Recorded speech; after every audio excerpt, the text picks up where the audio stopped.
Sabine Baumgartner, hast du eine Zwillingsschwester? Nein, habe ich nicht. Wie kommst du darauf? Die vorne ist doch hier ein Bild drin. Ich zeig gerade was.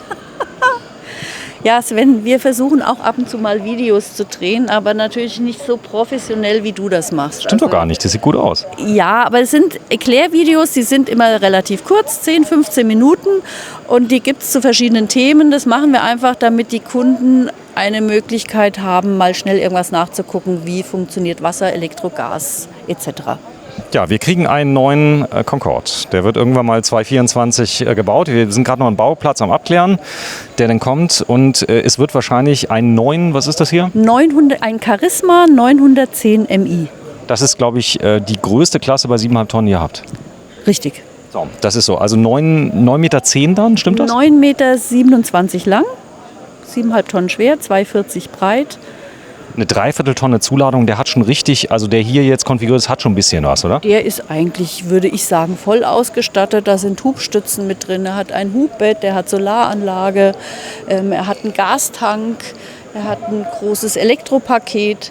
Ich denke, die großen, schweren Sachen sind alle enthalten. Je nachdem, wie du ihn ausgestattet haben möchtest, werden wir dann so ungefähr da landen. So, und das werden wir sehen. Also Fahrzeug kostet so wahrscheinlich zwischen 400.000 und 500.000 Euro je nach Ausstattung. Rechne mal um die 500.000 Euro. Um die 500. So, und das Ganze ist quasi Liner-Klasse auf 7,5 Tonnen, hat einige Vorteile. Bist du unter 7,5 Tonnen, gelten ganz viele Gesetze nicht. Du kannst 100 fahren, das ist vielen schon mal wichtig. Weniger der Führerschein, sondern du hast ein sehr handliches Pkw-ähnliches Fahren durch das Automatikgetriebe. Kein automatisiertes Schaltgetriebe, sondern hast wirklich eine Wandlerautomatik drin.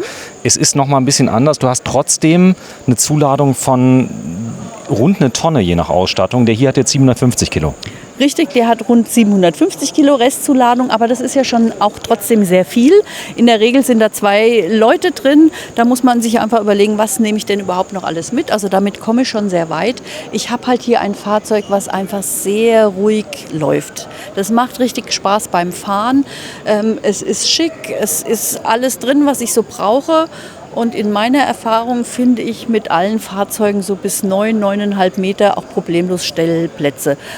Die etwas größeren Fahrzeuge über 10 Meter und über den 7,5 Tonnen ist man einfach ein bisschen eingeschränkter. Man findet natürlich auch Plätze, aber man muss ein bisschen mehr planen oder gucken, was geht. Die Heckgarage ist riesig. Ihr habt ein neues Formteil hinten entwickelt, GFK, das nach außen gewölbt ist. Und das bringt natürlich unglaublich viel Platz in die Heckgarage, gerade was Lenker angeht. Ja, also das ist perfekt, um eben sperrige Sachen zu transportieren. Viele wollen natürlich einen Roller mitnehmen oder vielleicht einen Roller und Fahrräder. Das kriege ich hier alles unter, weil ich muss nicht hier auch noch meinen Tisch und meine Stühle einladen. Da habe ich noch vorne einen großen Stauraum zum Durchladen und noch einen zweiten Durchlademöglichkeit. Also ich habe wirklich sehr, sehr viel Platz zum Unterbringen. Ist die zweite Tür optional eigentlich? Die ist Serie beim Charisma. Ist Serie, sehr schön. Was auch noch schön ist, ihr habt eine Zentralverriegelung, wo man keine Schlösser sieht. Ich glaube, auch das würde ich dann gerne haben, weil die Optik ist natürlich busklappenmäßig. Bin ich gerade mal gucken, haben wir hier eine? Hier sind keine Klappen auf der Seite, gell? Aber hier sind Klappen. Also hier haben wir noch eine Besonderheit. Der Charisma hat normalerweise diese ausgeschnittenen Klappen in der Serie. Wir haben jetzt hier ein Busklappensystem, so wie es in der Reihe Centurion Daily vorhanden angeboten wurde. Den haben wir ja in diesem Modell ja eingestellt, bauen wir nicht mehr, weil wir einfach der Charisma dem Centurion Daily so ähnlich war, dass das eigentlich keinen Sinn gemacht hat bei uns und wir ein bisschen unser Programm straffen wollten, uns auf die Fahrzeuge beschränken, die wir auch in größeren Stückzahlen verkaufen können. Ja, man sieht auch jetzt hier hinten, das Heck ist ihm wirklich sehr ähnlich geworden. Also es ist dieses gleiche Heck. Manchmal bist du so, wenn du hier mit dem Charisma unterwegs bist und du würdest jetzt die Aufkleber abmachen, hinten Charisma, also würdest alles natürlich lassen, das Concorde lassen und allen drum und dran. Und du hättest keinen großen LKW daneben. Die Leute kämen schon ins Grübeln, es sei denn, sie würden die Räder sehen. Ja. Aber von hinten sieht er aus wie ein ganz großer Liner. Ja. Es sind ja auch ein bisschen von der Optik aneinander angelehnt, die Fahrzeuge, mit Absicht natürlich.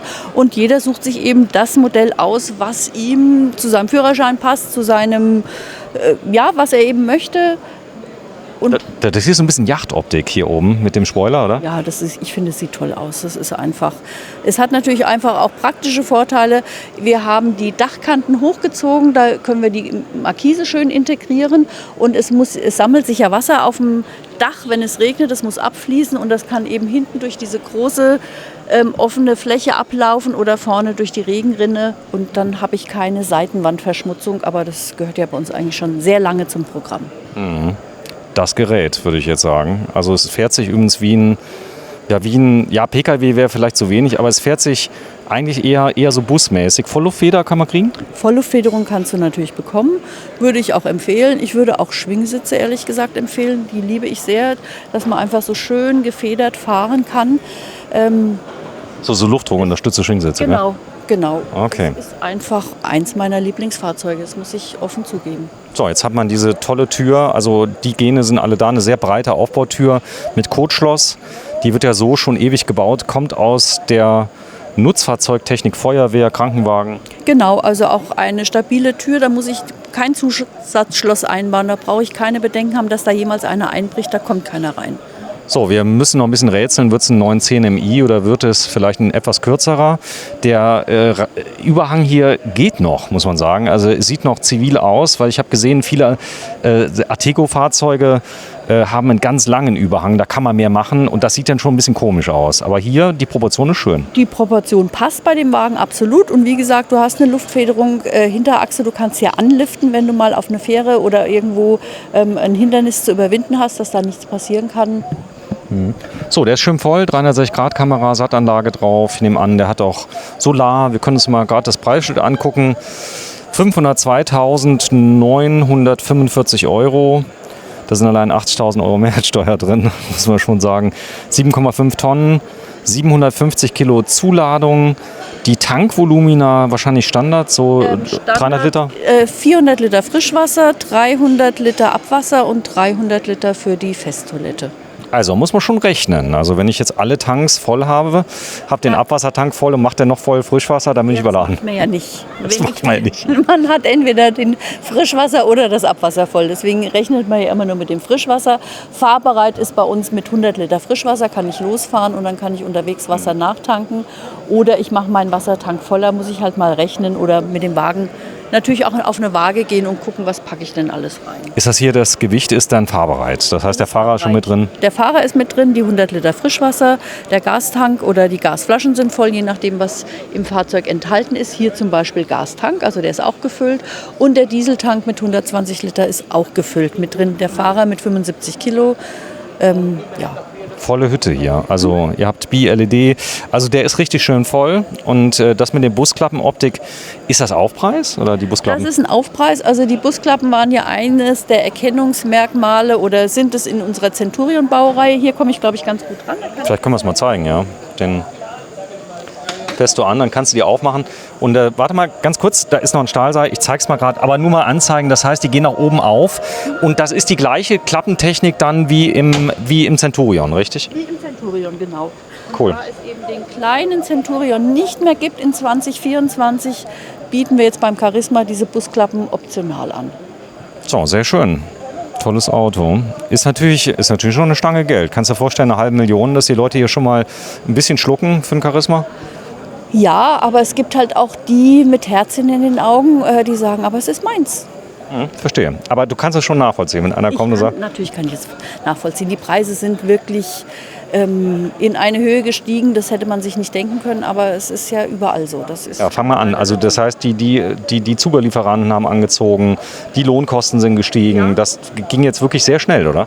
Es hat sich in den letzten 2 Jahren einiges zusammensummiert und es ist aber auch sehr viel mehr in den Wagen inzwischen drin. Das darf man auch nicht vergessen. Also hier sind alleine Busklappen im Wert von 25.000 Euro. Die musst du ja nicht haben, die kann man auch wieder rausrechnen. Ich glaube, ich brauche die nicht. Mal gucken. So, wir gehen mal rein. Sabine, sei mal so lieb. Und hi. Denn Nachfrage ist groß. Heute ist ein schöner Tag. Heute darf noch nicht jeder rein. Man musste heute die Tickets vorbestellen. Es gab nur eine bestimmte Menge. Deswegen ist weniger los am Caravansalon. Ab morgen wird denn die ganze Meute hier einschlagen. Denn ihr habt auch viele Tagesgäste, die hier aus der Region kommen, die einfach mal gucken kommen wollen. Die so aus Köln, Düsseldorf mit Sack und Pack und Mama und Papa. Ihr seid Open House. Ihr seid für jeden offen. Wenn jemand lieb fragt, kommt da rein, oder? Ja, natürlich. Wir wollen ja auch jedem die Möglichkeit geben, die Fahrzeuge anzuschauen. Trotzdem sind sie ein bisschen reglementiert und abgesperrt, dass wir, wenn wir mit Kunden drin sind, die anderen einfach warten müssen, weil man ja nur dieses schöne Raumgefühl genießen kann, wenn man auch mal kurzzeitig alleine drin ist, 2 Personen, ein Verkäufer oder Berater dazu. Dann kann ich das erst alles wirklich wahrnehmen und genießen. Liebe Sabine, magst du mal die Tür schließen für uns? Bitte mal feste, das darf man nämlich. Das ist der Hammer. Du darfst, das ist eine Feuerwehrtür, die hat überhaupt keinen Stress damit. Die kannst du auch leise zumachen, aber die kannst du auch mal zuhauen. Das macht ja nichts. Das macht der Tür überhaupt nichts. Und man sieht jetzt auch, die ist wirklich schön breit. Ich kann auch mal mit einem Tablett in der Hand runtergehen und muss mich nicht irgendwie klein machen.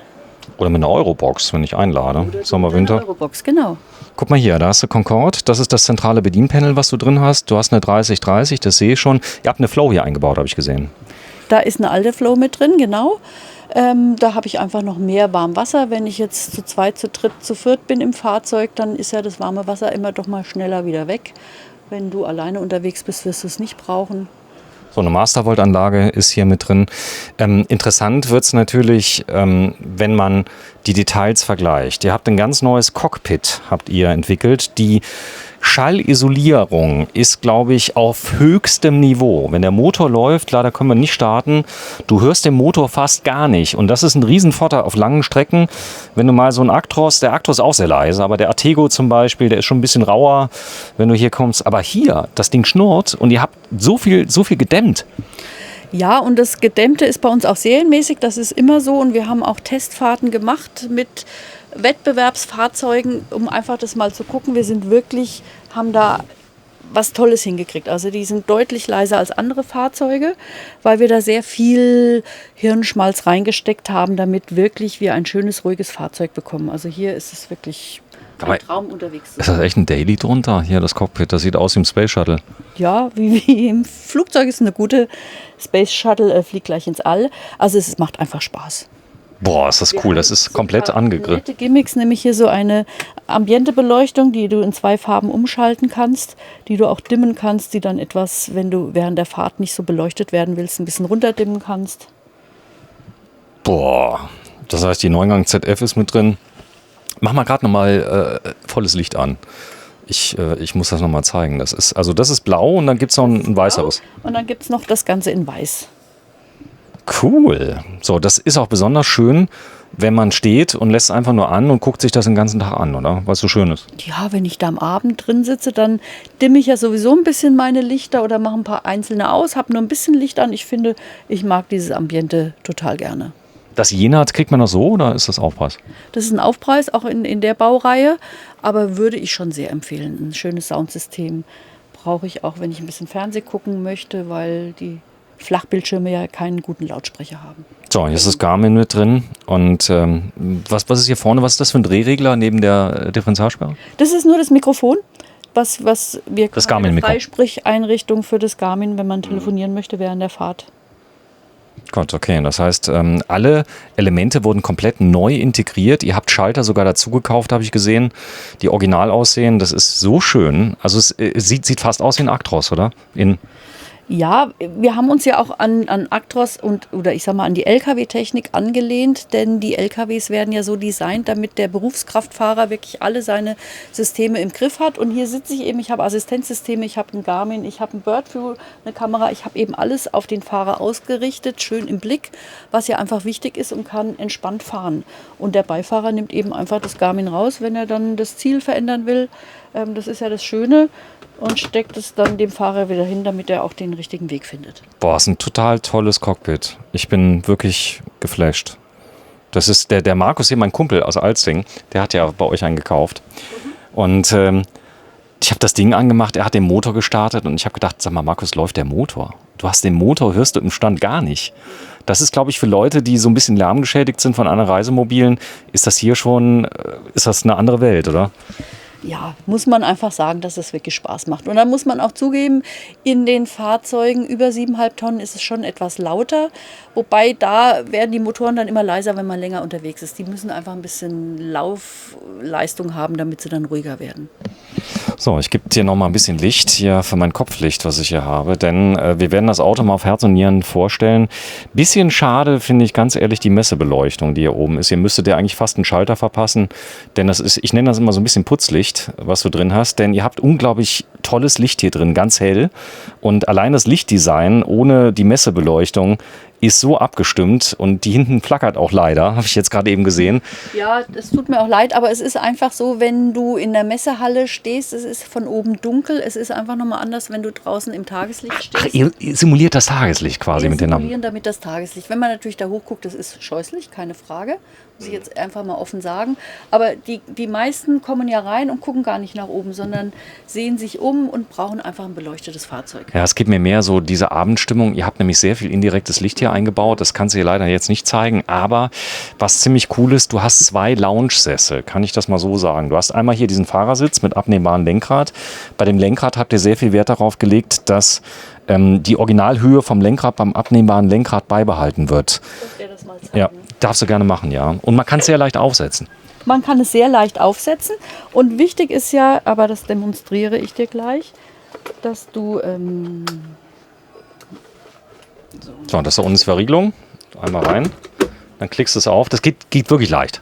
Ist jetzt fest und jetzt sitze ich am Lenkrad und wenn du meine Finger zeigst, ich kann jetzt alle Lenkstöcke wunderbar bedienen.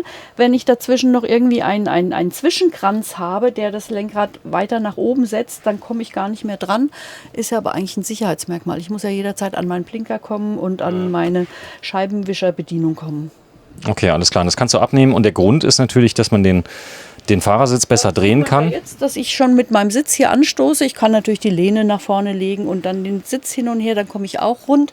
Aber es ist halt sehr viel bequemer, wenn ich das wieder öffne. Und das Lenkrad, das lässt mich auch immer noch so ein bisschen erinnern, dass es noch ein Fahrzeug ist. Wenn das Lenkrad weg ist und die Abdeckung drauf ist, dann, ja, jetzt ist ein Haus.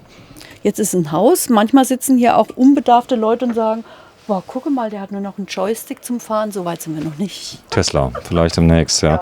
Dann hast du hier, kannst du die Füße lang machen. Das ist ganz nett. Und man hat zum Fernsehgucken auf der Seite. Ist der Fernseher immer auf der Seite oder kann ich ihn auf der anderen Seite haben? Kannst du bestellen, wie du haben willst. Du kannst ihn rechts, du kannst ihn links haben. Ohne Hubbett kannst du auch ihn vorne über der Windschutzscheibe haben. Das geht auch? Ja. Ja, schön. So, und dann blickt man so in den Raum rein und da sieht man also erstmal eine riesen Couch. Das ist die Länge, ist natürlich, spielt da voll ins Programm rein. Ist die Couch länger? Klar, die muss ja bei dem 860er, ist sie ein bisschen kürzer, die Couch, oder ist die Küche? Nein, beim 860er ist der Wohnraum und das Bad und die Küche komplett gleich. Dieser hier hat ein Queensbett, der ist hinten im Schlafzimmer einen halben Meter länger für das Queensbett.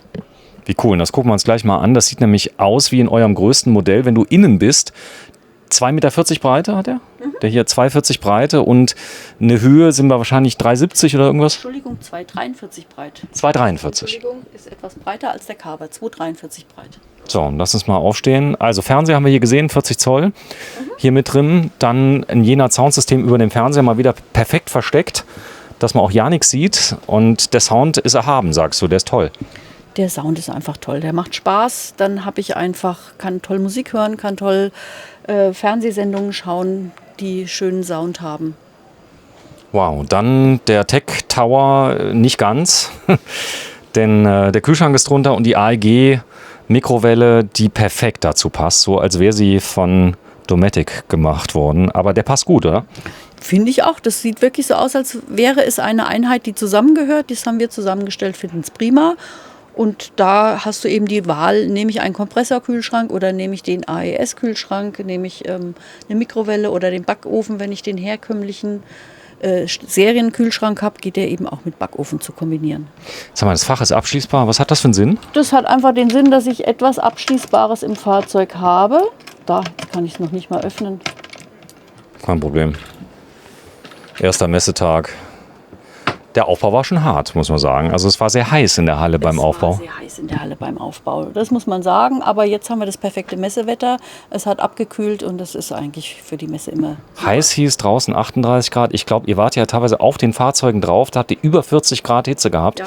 weil die Klimaanlage während der Befahrungszeit nämlich nicht angeschaltet ist. Es geht nicht, weil die Tore offen sind. Ja, die Tore sind offen, es geht ein bisschen Luftzug durch. Ich muss aber gestehen, dass ich in dieser Aufbauphase nicht dabei war. Das machen unsere Männer. Dankeschön. Ich bin erst gekommen zum Dekorieren. Und stand schon alles Da unten war, da ist so ein Knopf. Was kann der? Ist da ein Apotheker? Da Ja. ist noch ein kleiner Apothekerauszug. Hier diesen Platz Für Flaschen. hinten, da kann ich ein bisschen Flaschen reinstellen, genau. Okay, da drunter, was ist das? Eine normale Schublade? Hier ist eine normale Schublade. Boah, die ist aber tief. Kannst du einiges reinmachen. Ja. Bei euch, das ist ein Apotheker, oder? Daneben. Das ist ein Apotheker. Und da passt natürlich auch sehr viel rein. Wir haben übrigens in einem anderen Charisma, können wir vielleicht nachher noch mal kurz zeigen, habe ich mal einen kompletten Apothekerschrank mit echten Dingen gefüllt, die man so mitnimmt. 100 Dass Kilo. man einfach mal sieht, was man da alles reinpacken kann und dass da eine Familie locker 2 Wochen von leben kann. Der ist sehr tief, fahr mal rein, weil der ist so schwarz. Und da sieht man, also das geht schon ein gutes Stück rein. Es geht ein gutes Stück rein. Ich kann wunderbar Nudelpackungen, Wasserflaschen, Reis, alles Mögliche, so Boxen, wo man Lebensmittelvorräte mitnimmt. Also Und das hält hier mit dem Schnapper. Ja. Okay, aber macht ihn bitte zu. Sonst, wenn ihr hier, da gibt da Leute, die packen da schon mal 100 Kilo rein und fahren dann in die Kurve. Ja, wir haben mal 30 Kilo draufgeschrieben. Einfach, man sollte natürlich jetzt nicht das komplett von oben bis unten mit schweren Konservendosen voll schlichten. Wenn ihr die Firma Concord schädigen wollt, dann kauft diesen Wohnraumteppich gleich mit. Denn ich weiß aus erster Quelle, dass der von Hand an jedes Fahrzeug individuell angefertigt wird. Ihr habt zwar Schablonen, aber da jedes Auto um ein paar Millimeter, das ist ja Handarbeit hier bei euch, sich ändert, wird dieser Wohnraumteppich von eigenen Mitarbeitern angepasst.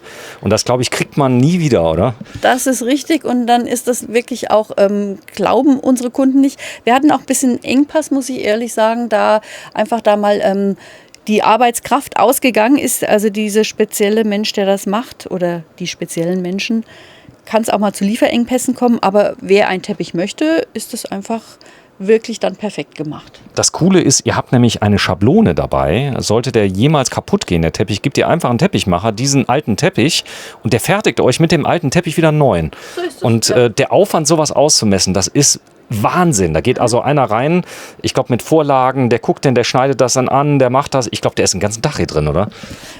Zum Glück nicht den ganzen Tag, aber es nimmt schon Zeit, weil wir bauen ja. Ist schon viel. So, und hier sieht man, sag mal, der Wasserhahn ist extra, oder?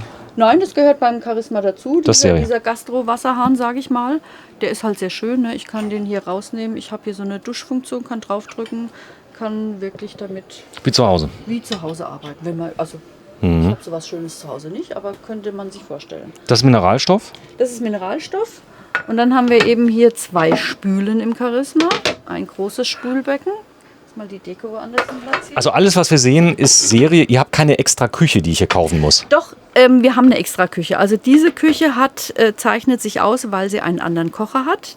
Einen großen Kocher mit einem Glasboden, der mit Glasdeckel abgedeckt wird.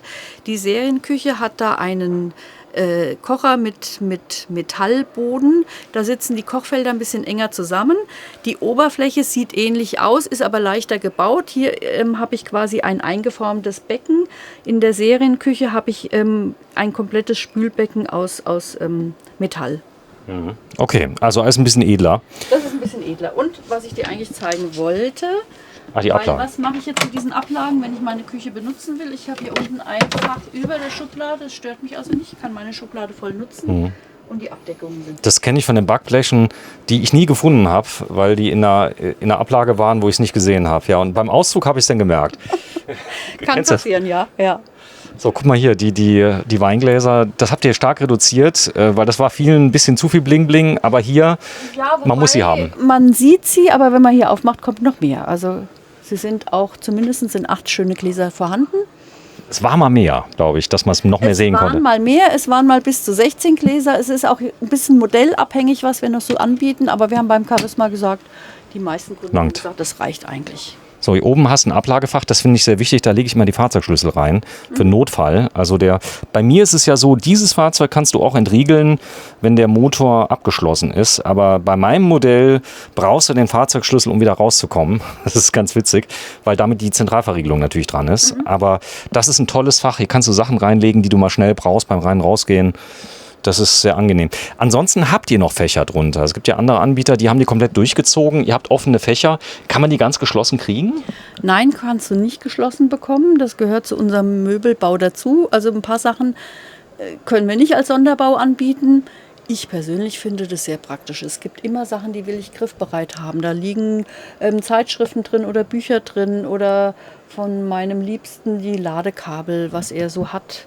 Das Portemonnaie liegt drin, also alle möglichen Dinge, die man doch immer wieder zur Hand haben will. Ist das hier ein Viersitzer, Dreisitzer? Was habt ihr? Das ist ein Viersitzer, also ich habe hier 2 versteckte Plätze für die Kopfstützen, die sind hinten in der Garage untergebracht, weil natürlich die Optik immer schöner ist ohne Kopfstützen, weil viele ja doch nur zu zweit fahren und sagen, wenn ich mal jemand mitnehme, mache ich die Kopfstützen rein, ein 3-Punkt-Gurt ist an der Wand, der zweite, den kann ich hier hochziehen, den Gurtbock, und habe dann hier meinen zweiten 3-Punkt-Gurt und die Schlösser eben unter der Sitz muss ich nur rausziehen. Ja, die Kopfstützen sind sehr satt, wenn sie mal drin sind. Ihr habt da ordentliche Qualität verbaut. Ja, aber das ist so eine Klammer, die ich drücken muss und dann kann ich die auch wieder lösen. Sehr schön. Also das werden alle Leute feststellen. Ich sage immer, im ersten halben Jahr lernt man sein Reisemobil kennen, ob man will oder nicht, ja, in jeglicher Art, denn das ist ein Haus auf Rädern. Man braucht einen kleinen Hausmeister, man hat ganz viele Geräte eingebaut, die da sind. Jetzt haben Leute Angst davor und sagen, das kriege ich doch niemals hin. Ja, das kann man lernen, oder? Das kann man lernen, und du hast mich doch auf meine Zwillingsschwester angesprochen. Deine Videos. Meine Videos. Also wir machen ja Erklärvideos, weil natürlich gibt es eine ausführliche Einführung in das Fahrzeug bei der Auslieferung, aber kein Mensch kann sich das alles sofort merken. Deswegen gibt es da Hilfestellung in Form von kleinen Tutorials. Da kann man immer mal wieder nachgucken, wie war das eigentlich. Sehr schön. Klimaanlage ist eingebaut, eine Teleco. Telair ist hier drin und ja, eine tolle Klimaanlage, richtig Power, also Ja. kann das Ganze, also das ist die ganz große, die kann bis 7, 8 Meter, aber die hat, ich glaube 6.000, 7.000 BTU. Das ist wirklich, kommt aus Italien, und die haben es ja drauf mit Klimaanlagen. Die haben es drauf. Das ist ein sehr großer Hersteller, und das Schöne an dieser Klimaanlage ist auch, die haben die Farbe uns zuliebe schön angepasst, dass es so zu unserem Dachhimmel passt. Ich finde, das sieht optisch dann eben einfach auch sehr schön aus. So, und dann, was haben wir denn hier? Mach mal bitte zu, das ist ja interessant. Ihr habt eine Schiebetür, die nämlich auch über den Wohnraumteppich drüber geht. Das alles ist angepasst. Übrigens, wenn man ihn am Anfang einlegt, dann ist er noch ein bisschen störrig, der Wohnraumteppich. Nach 2, 3 Tagen liegt er denn so, wie er soll. Ja, das ist klar. Der wird ja in der Rolle geliefert, und das muss ich ja erstmal auslegen. Und ich kann jetzt diese Tür, ich muss da nicht irgendein Bändchen zumachen, sondern ich lege nur den Hebel um, und dann ist meine Tür verriegelt. Krass. Während der Fahrt fest. Nix Bändchen. Gut. Und hier oben? Hier oben ist ein kleiner Auszug, da kann ich schön Gewürze, kleine Fläschchen unterbringen. Guck mal, hier alles läuft auf Schienen, hier so ein bisschen Schwerlast. Also das ist schon gut gemacht. Ja, muss ja auch so sein, ne? Dass es eben wirklich auch schön stabil bleibt, hat alles ein Softclose. Hier habe ich so ein kleines Board, was in so einer Einhängeschiene ist. Da könnte ich jetzt meine Kaffeemaschine draufstellen oder wie in unserem Fall. Hättest du es mir nicht gesagt, ich hätte es nicht gesehen, dass es in der Schiene hängt. Das ist so gut gemacht. Ja. Das ist echt gut. Das heißt, die kann ich rausnehmen. Hier könnte ich auch die Kaffeemaschine. Hast recht, ja. Ja, ich könnte auch rausnehmen, wenn ich sage, ich will da mal was Größeres hinstellen. Gibt ja Leute, die fahren mit dem Thermomix in Urlaub, dann passt der dort auch hin. Die Spülmaschine würde gehen, oder? Spülmaschine würde gehen, dann würdest du diese beiden Schubladen hier verlieren, und dann hast du eine schöne Spülmaschine. Mhm. Gut, jetzt sind wir hier mit der Zuladung, jetzt sind wir schon an der Grenze, wo ich sagen würde, muss man schon überlegen, ja, ob man die denn unbedingt braucht, weil wenn ich dann unterwegs bin, aber eine 3/4 Tonne, ist das zweckmäßig? Klappt das gut in der Praxis? Also ich bin der Meinung, für 2 Personen ist das schon sehr viel. Natürlich ist Zuladung auch so etwas, da kann man nie genug haben. Man muss einfach wirklich individuell mal so ein Fahrzeug konfigurieren und sich das überlegen, was will ich alles haben, oder nehme ich dann vielleicht doch die kürzere Variante, welches Schlafzimmer gefällt mir besser. Da muss man dann im Detail drüber sprechen. Ja, wir haben das Schwestermodell nebenan, der hat, glaube ich, Längsbetten. Der hat 1 Tonne Zuladung, haben wir eben gesehen. Der ist ein bisschen einfacher ausgestattet, hat vielleicht nicht jedes extra, wie zum Beispiel hier diese, das sieht ja aus wie hier im absoluten Luxus-Nobel-Hotel. Und so soll es ja auch sein, oder? Unsere schöne Regendusche. Dusche. So, die Regendusche ist hier mit drin und das ist gerade für große Personen. Wenn du hier guckst, die Stehhöhe, wir sind über 2 Meter, oder? In dem Auto. So, kann mal rein.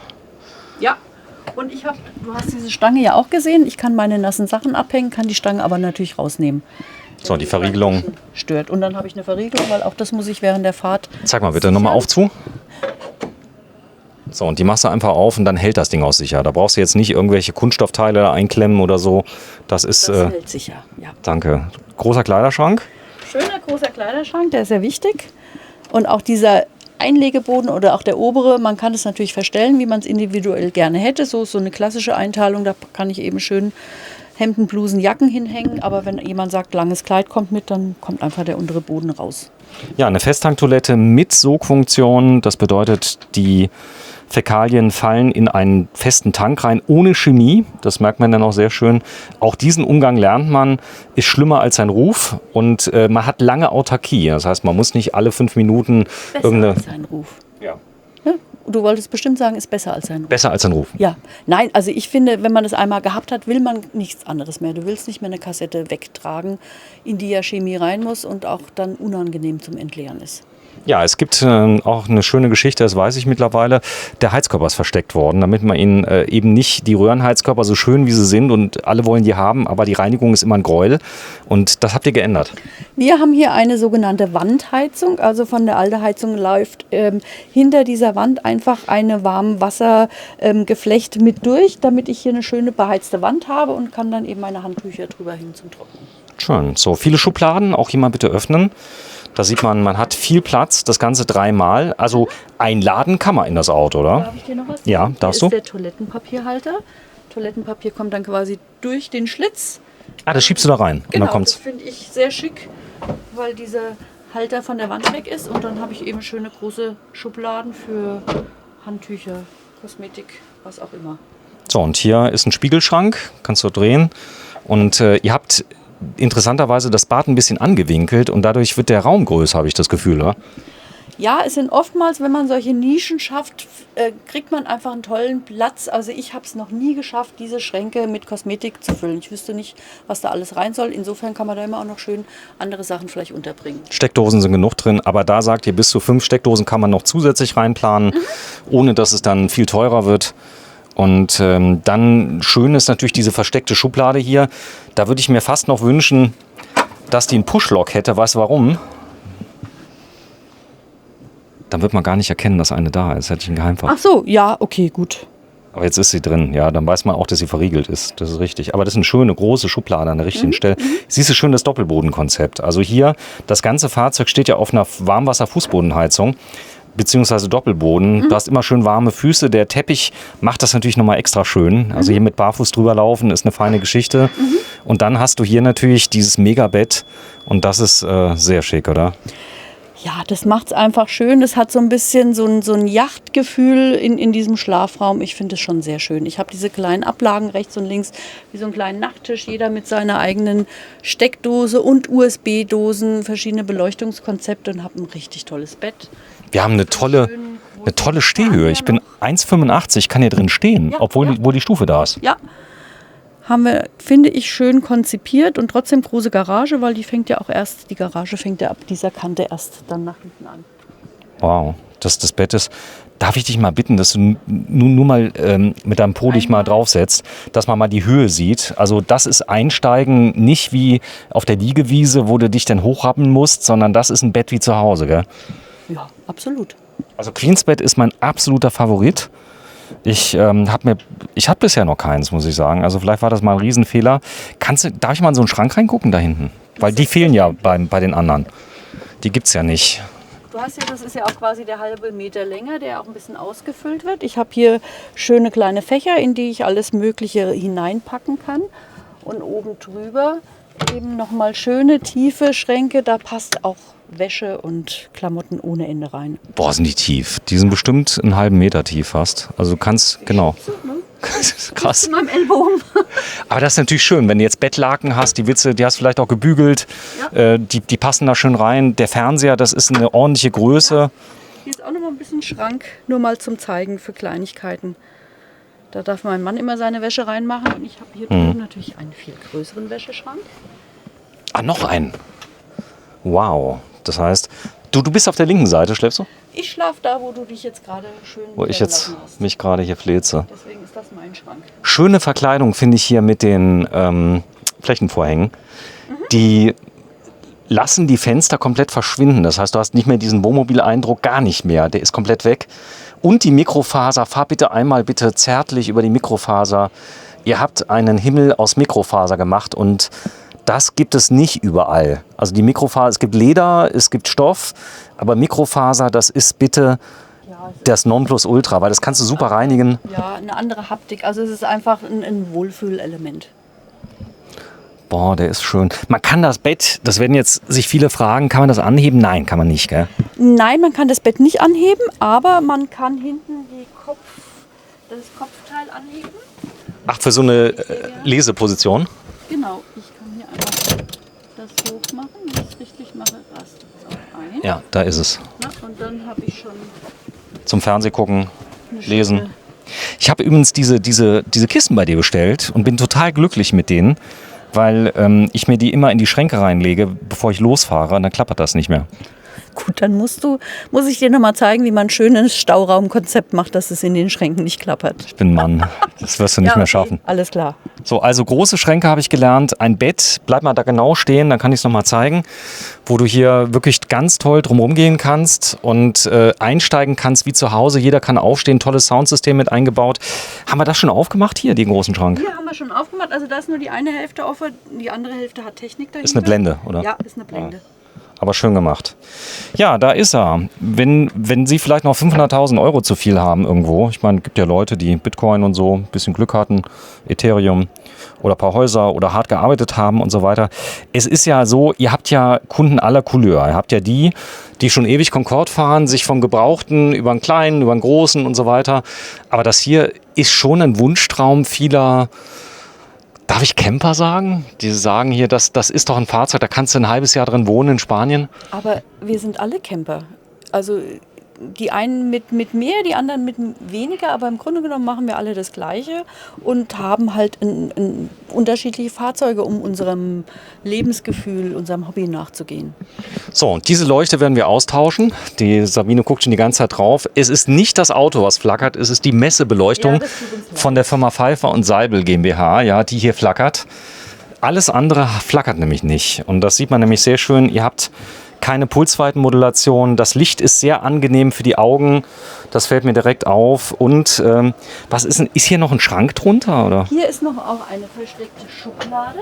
Für Schuhe zum Beispiel. Zum Beispiel für Schuhe. Ich habe auch hier auf dem Sofaseite 2 Schubladen. Darf ich die mal sehen? Mal gucken, wenn die mal zeigt, weil ich weiß, viele gucken meine Videos und die lieben es, wenn wir Schubladen öffnen, weil man dann sehen kann, wo überall Stauraum drin ist. Ja. Und das ist, also viele gucken sich die sogar in Zeitlupe rückwärts an, um sich eine Kaufentscheidung für so ein Fahrzeug. Kann ich auch belüftete Sitze kriegen eigentlich, die absaugen? Die sind auch belüftet, also das sind sogenannte Klimasitze, das siehst du an dieser leichten Perforierung. Also da habe ich eine Klimafunktion, da geht ein Gebläse an und lässt eben die Raumluft durch den Sitz strömen. Also es kommt keine eiskalte Luft, sondern einfach die Luft, so wie sie im Raum Trockne mein T-Shirt von Die den. trocknet mein T-Shirt, könnte ich jetzt auch gut gebrauchen. Ja, ich auch. Da bin ich ganz ehrlich. Elektrische Fenster habt ihr an den Seiten, Echtglas. Kann man eine Echtglasbeplankung kriegen eigentlich? Man kann keine Echtglasbeplankung bekommen. Das machen wir aus Gewichtsgründen nicht. Man kann eine Echtglasfenster bekommen, aber auch das ist natürlich wieder Gewicht. Wiegt ein bisschen was. So, kannst du mir einmal das Hubbett ein bisschen runterlassen? Ein ganz kleines bisschen nur, dass man mal reingucken kann. Denn dann brauchen wir nämlich nicht die Stühle. Ist ja schön warm hier. Ich drehe mal gerade den einen Stuhl ein bisschen. Warte mal für dich, dass wir den noch ein bisschen...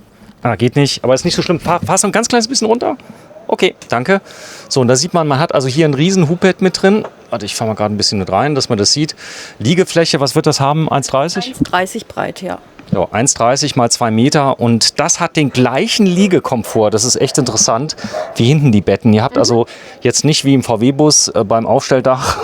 Nein, also das ist wirklich ein sehr bequemes Bett. Es gibt ja auch immer mal Situationen, wo der Kollege, mein Mann neben mir zu laut wird in der Nacht und dann kann man mal ins Hubbett. Er schnarcht. Ja, vielleicht auch ich. Und Ich auch. Er entfleucht. Ja, ich weiß. Und vielleicht entfleucht noch mehr. Dann kann man sich trennen. Das Hubbett wird hochgefahren, elektrisch. Das ist der Schalter. Sabine, du bist erlöst. Und ich danke dir herzlich bei den Temperaturen, denn ist noch warm. Morgen wird es besser. Ich glaube, die werden die Klimaanlage mal durchlaufen lassen, oder? Wir werden sehen, aber es ist wunderbar. Ist wunderbar. Hat Spaß gemacht. Die hat Spaß. Mir auch. Du bist eine tolle Protagonistin, die man übrigens... Ist das auf YouTube, diese Videoserie? Das ist auf YouTube, Concorde TV, einfach mal suchen und da gibt es diverse Videos von uns. Echt, dann kann ich, wenn ich noch nicht genug habe von dir, kann ich mir stundenlang die Videos angucken. Kannst du gerne machen. So, nochmal zurück zu dir. Wenn ich so ein Auto kaufen will, du bist in der Neufahrzeugausstellung bei Concorde in Aschbach. Jawohl. Du bist da montags bis sonntags von 8 Uhr morgens bis 8 Uhr abends. So ungefähr, nicht ganz, aber ich bin eigentlich rund um die Uhr da. Deswegen einfach mal melden, am besten vorher, dass ich auch wirklich Zeit habe, mache ich sehr gerne und freue mich auf alle Besucher. Schön gesagt. Hier übrigens, wo wir es schon gerade hier abgebildet haben, alle Farben. Das Ebano Silber? Ebano Silber ist hier das ganz helle Holz. Und wir haben alle 3 Möbelfarben, die es gibt, mit verschiedenen Oberschrankfronten zur Auswahl. Also entweder in der gleichen Holzfarbe, in geteilt Holz und High Gloss Senosan oder eine komplett weiße Oberschrankfront. Kann sich jeder zusammenstellen. In quasi 9 verschiedene Möbelkonzepte. Und dieses Dunkle habt ihr immer noch? Das läuft auch ab und zu, oder? Das Atlas Cedar haben wir immer noch. In dem ganz großen Centurion auf Actros Chassis ist das unser Serienholz. Das ist wie nach wie vor sehr beliebt und der Kunde wählt und die Hölzer gibt es immer so lange, wie wir Nachfrage haben. Solange fortreicht. Und irgendwann wird es mal geändert, wenn auch die Händler sagen, haben wir jetzt lang genug gesehen, wollen wir was anderes haben? Ja, wir haben einen tollen Innendesigner, der kommt immer mal, der geht nach Italien auf die Küchenmessen und kommt was und sagt, es wird in 1-2 Jahren wird das der neue Trend sein und dann hat er dann ein gutes Händchen für und dann probieren wir das aus. Ja, ist ja auch keine Sache, die man so ganz individuell wechseln kann, weil ihr habt ja große Mengen an Hölzern und der Preis muss ja auch noch darstellbar sein. Wenn ihr jetzt das auch noch anbieten würdet, würden die Taktzeiten steigen, es würde alles dann irgendwann noch unbezahlbarer werden, oder? Nein, das würden wir nicht machen. Wie gesagt, vielleicht fliegt mal wieder eine Farbe irgendwann raus und es kommt was anderes rein, aber es muss ja der Rest abgestimmt sein. Es muss das Leder dazu passen, es muss das andere Interieur passen, deswegen ist das immer keine schnelle Entscheidung. So, es ist kurz nach 5. Du bist jetzt erlöst. Ich werde jetzt mal meine Teams suchen. Wir haben ja insgesamt 3 Teams auf der Messe. Auch hier, komm mal kurz mit. Zeigen wir mal gerade, dass wir das einmal für den Leuten zeigen. Da vorne ist dann eine Art Café, wo eure Fachhändler auch sitzen, oder? Da sind unsere Händler, Berater, Verkäufer unserer ganzen Handelsbetriebe aus verschiedenen europäischen Ländern. Natürlich die Hauptsache sind unsere deutschen Händler, aber auch die ganzen Nachbarstaaten sind vertreten und hier können Sie eben mit Ihren Kunden sitzen, sich einen Kaffee bringen lassen, können beraten, können die Fahrzeugkonfigurationen machen. Wenn die Plätze hier nicht ausreichen, um die Ecke geht es ja noch weiter, weil wir brauchen immer ordentlich Beratungsplatz. Ja, und dann sitzen wir da. Geht es um die Ecke noch? Es geht noch um die Ecke. Komm, wir gehen mal dahin, das ist einmal zeigen. Die Messe ist ja heute ruhiger, ich habe es eben schon kurz erwähnt. Morgen kommen die großen Ströme dann rein. Ansonsten macht einen Termin mit Sabine Baumgartner und dem Team. Ihr seid ja mit vielen Leuten hier, viele Händler sind hier. Und hier wird schon ein kleiner Prosecco getrunken. Ist ja schon 5 Uhr, muss man ehrlich sagen. Die Leute sind ziemlich geschlaucht. Also wir servieren gerne einen Sekt zum Anstoßen, wenn es einen Kaufvertrag gegeben hat. Aber natürlich dürfen die Händler immer entscheiden, wenn sie mit ihren Kunden hier etwas trinken möchten. Dürfen sie das? Sollen sie machen. Dürfen sie machen, na klar. So, hier haben wir 7,5 Tonnen übrigens mit einem Fahrzeug. Diesmal ein sehr leichtes Elektrofahrzeug hinten drin, ein Zweisitzer. Den habt ihr, sieht so ein bisschen aus wie die Isetta. Und Es ist ja auch so eine Isetta-Nachbildung, aber da machst du ja bestimmt noch mal ein längeres eigenes Take drüber, oder? ja, über das Fahrzeug haben wir ein eigenes Video gemacht, könnt ihr euch anschauen hier auf der Messe. Für mich ein sensationelles Fahrzeug. Eine sehr eigene Klasse bei Concorde, gibt es schon ewig. Der Cruiser Alkoven Diamond Series. Vielen Dank, Sabine. Ciao. Danke, Sven. Sehr gerne.